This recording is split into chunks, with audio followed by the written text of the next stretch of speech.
Bonjour, aujourd'hui je vais vous parler du shoegaze, ce genre expérimental qui est caractérisé par ses structures sonores denses, ses effets de guitare expansifs et ses voix noyées dans le mix. Alors, le terme shoegaze, il a fait apparition pour la première fois dans la presse musicale dans les années 1990, quand on voulait caractériser ces artistes qui sur scène avaient l'air de fixer leurs chaussures.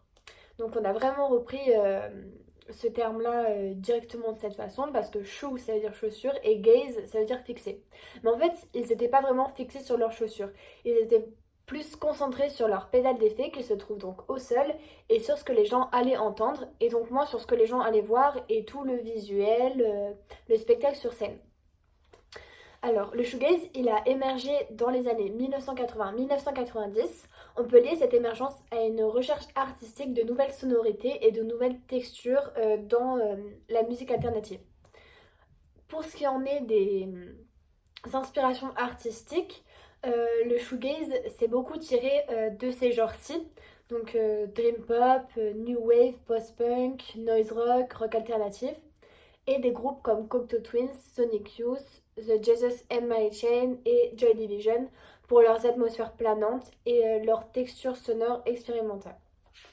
Mais lui, le shoegaze, se caractérise plus par ses effets de guitare à l'aide des pédales d'effet.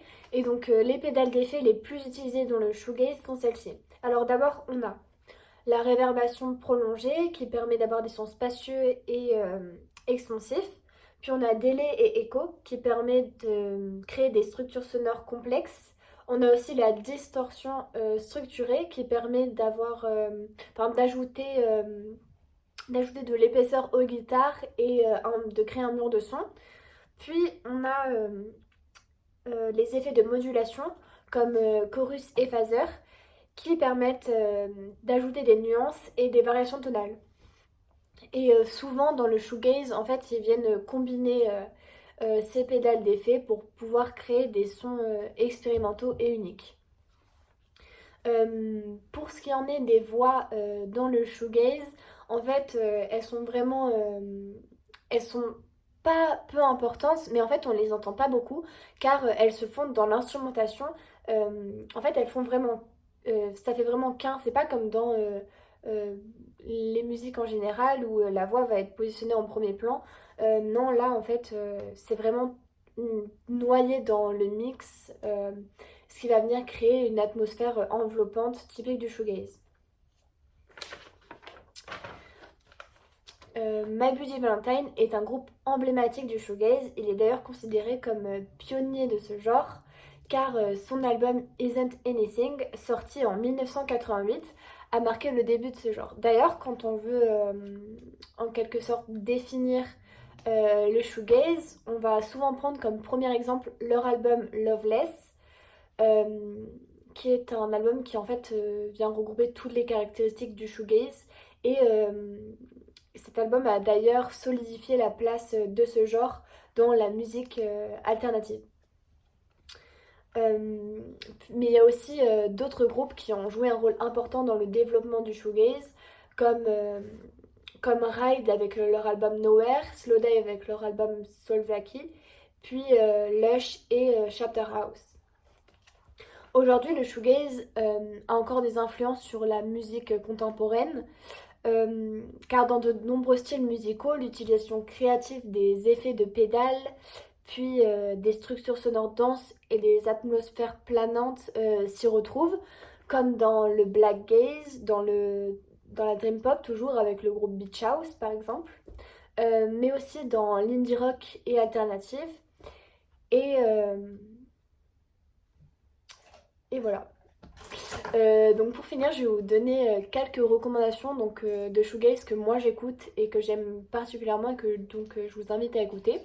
Alors bien évidemment donc on a My Bloody Valentine,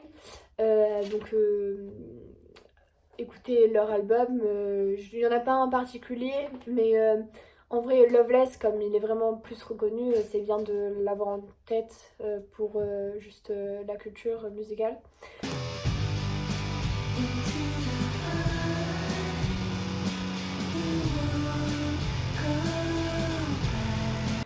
Mais aussi l'album Soul Blackie du coup de Slowdive.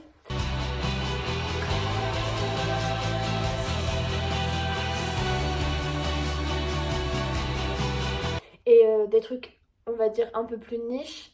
Il y a LSD and the Search for God, donc leur album qui se nomme pareil.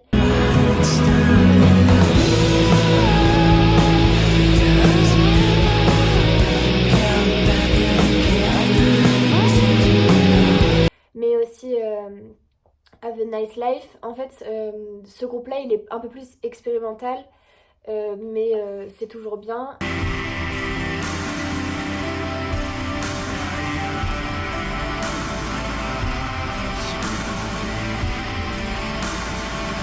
Et pour finir, il y a Horse Jumper of Love, donc leur album qui s'appelle pareil.